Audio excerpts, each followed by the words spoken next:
You know, I love to fly at night, and you'll hear that from a lot of other pilots too. That's because night flying is just absolutely beautiful. Of course, special preparation is required, and there are other considerations involved at nighttime. But once you understand these and the visual cues involved in flying at night, you'll find that you enjoy the beauty of flying at night in comfort and safety. All the normal considerations that apply to a daytime pre-flight also apply to a nighttime pre-flight. Plus, you especially want to make sure that the things involving lights work. You want to make sure that the panel lights work and the pedestal lights work. Plus, and you're not going to believe this, you want to make sure that you have at least 2 working flashlights with you. While we're on this subject of flashlights, take a good flashlight outside with you to help you pre-flight the airplane so you can see.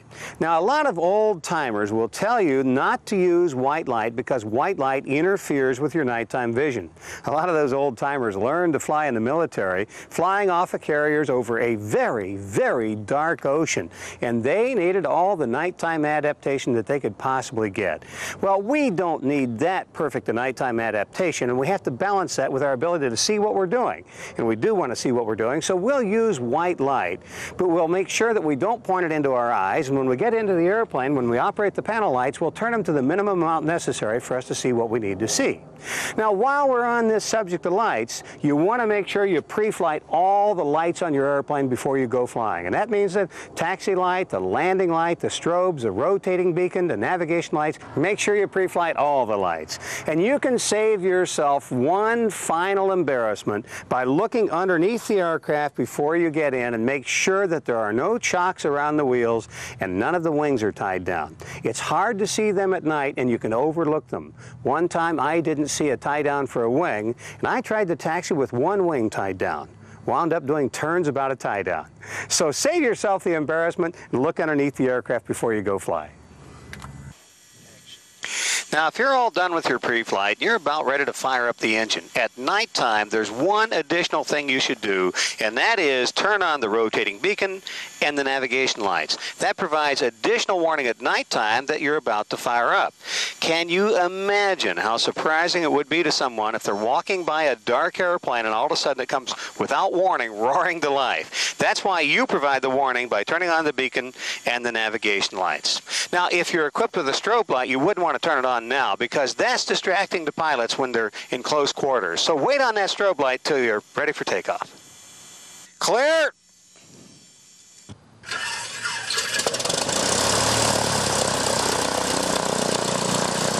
Now, before you roll the airplane out of the parking spot, you might do a few things that could help you out quite a bit. First of all, you might want to reduce the ambient light level here inside the cockpit as much as possible so you can see well outside. Next, you might want to turn on the taxi light and or landing light. And finally, roll the airplane out of the taxi spot very, very slowly and carefully because there might be unlighted objects out here that you could run into. And this is a real good time to stay on the center line. That'll give you maximum protection from the unlighted edges.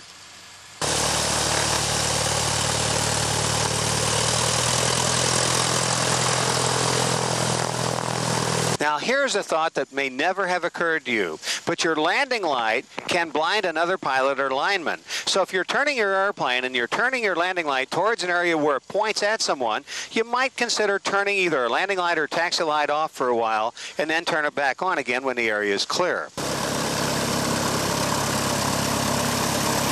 Now, here's another thing to think about. Be very, very careful when you taxi into the run-up area. There is a chance that somebody could be out there and has forgotten to turn on navigation lights and rotating beacon, and they're sitting there in the dark. You could taxi into them, and if you did, it'd ruin your whole doggone night.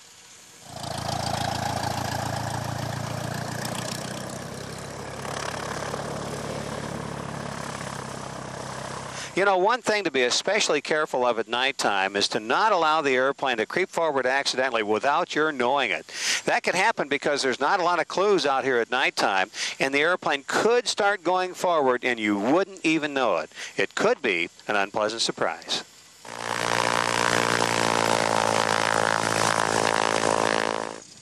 Montgomery traffic, Cessna 359er Echo Sierra, taxiing out on runway 28 right for straight out departure, runway 28 right at Montgomery. Now, one of the things you want to make sure you do is have plenty of runway at nighttime. This is not a good time to be practicing your short field takeoff technique. Let me check for traffic here. Now, in just the few seconds after takeoff, you're going to lose your visual clues. So let me give you some hints that'll make things easier. First of all, line the airplane up perfectly straight with the runway. And if you don't have any runway stripe in the middle, use the runway edges to do it. Set your heading indicator for the runway heading. Oh, I've got that. And then keep everything lined up with the runway as you do your takeoff roll. Now, make sure you look at the lights far out because the close-in lights can tend to be mesmerizing. Now, what we're going to do is take off normally, pitch the airplane up to that normal climb attitude, and the airplane will fly itself off the ground. And at that instant, you tend to lose the reference to the horizon, so use your inside instruments as well as looking outside the aircraft. Now, the last thing you want to do is come back into the ground, so make sure you have the airplane established into that climb attitude and that the airplane is indeed climbing. Now, another thing you don't want to do is accidentally fly back into the ground because you turned the airplane. So fly straight for several hundred feet. Make sure you have safe maneuvering altitude before you attempt to turn the airplane. Otherwise, you could come back into the ground, and that would be a bad thing. You know, when you're up here flying at night like this, you have to marvel at how beautiful it is and how smooth it is. But every now and then, you see a dark area like the one I see ahead of me, and you've got to wonder what's causing that dark area. Well, it could be several things. First of all, it's possible that they had an electrical power failure in that area, and that whole area doesn't have electrical power. Well, it's possible. It's just not probable. Or there could be a cloud lying on the ground down there. Well, that's possible. Or maybe that's a big uninhabited area. Well, that's also possible. Yet there's another possibility. If you see a dark area like that, and you see all of a sudden more and more lights on the other side of that dark area, it means there was something in between you and those lights, and that something that was in between you and those lights is that dark area. In this case, it's a mountain or a hill. And I see now that I'm seeing more and more lights on the other side of it, and that means I'm flying above the mountain. If instead I saw fewer and fewer lights on the other side of it, that would mean I'm lower than the mountain. So if you're flying in an area where you see big dark areas, you need to consider the possibility that dark area could be an unlit mountain. And you need to either fly around the dark area or fly above the known mountains in the area. One way or the other, you want to avoid those mountains. You know, the thing about nighttime that sometimes can make it difficult is that there's too many lights. There's just an absolute sea of lights out there. And sometimes that can make it difficult to find your airport. Let me give you a trick. Look for the rotating beacon first. Find that alternating white and green light first. And when you find that, then you'll be able to figure out the runways. If you're looking for runways, they're awful hard to find because they just look like roads down there. So find the rotating beacon, and I've got mine out there. Then find the runways, and when you get everything all figured out, it'll fall in place, and all you have to do is keep that in sight and enter downwind. You know, one of the things that can make flying at nighttime just a little more difficult is you don't have the good cues for looking outside the window that you should have during the daytime. During the daytime, you might be able to look outside and get some idea of how high you are and how fast you're going. You wouldn't have that information at nighttime. So at nighttime, you have to rely more on your instruments than you would otherwise. Now, there is one particular mistake the pilots tend to make when they're setting up for landing at nighttime, and that is they tend to fly too fast. They add a few knots because it's dark out there. And indeed, it is dark out there. And then they add a few knots because they're lonely.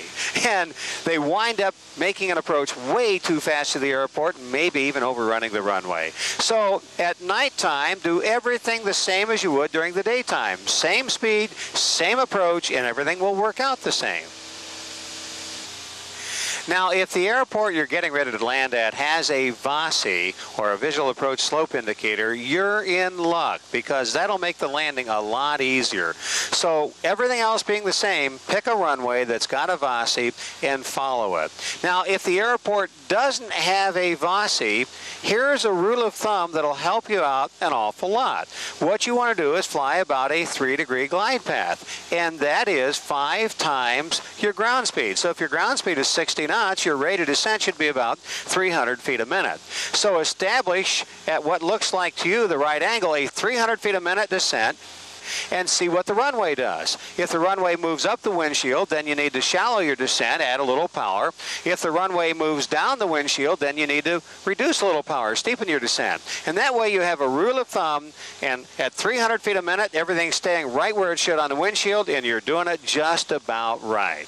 Now, if the runway lighting is bothering you, use pilot controlled lighting and adjust the lighting intensity. If there's a tower, they'll do it for you.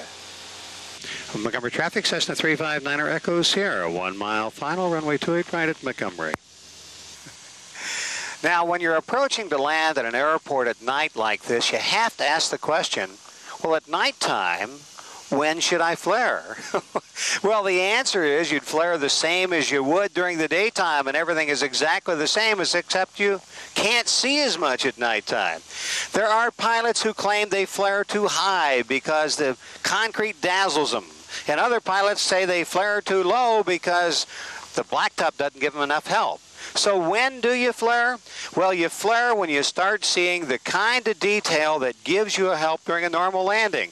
When you see tire marks on the runway, runway expansion joints, and paint on the runway, that's when you flare.